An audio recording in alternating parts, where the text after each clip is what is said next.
হিদায়েত কাকে বলে এটা বুঝতে হবে।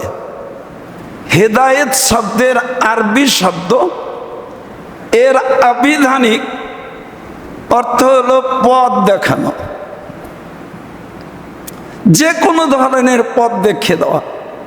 একজন অন্ধ মানুষ, তিনি চলতে আছেন অন্যদিকে, তো তাকে আপনি বললেন যে এটা না, এই সোজায় আপনি যান, এই যে পথ দেখানো, এটা একটা হেদায়েত।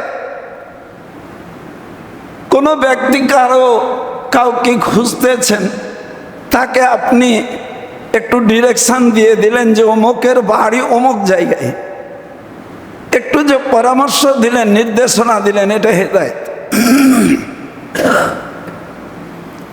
কিন্তু ইসলামী শরীয়তের পরিভাষায় ধর্মীয়ভাবে হেদায়েত কাকে বলে এটা আমাদেরকে জানতে হবে।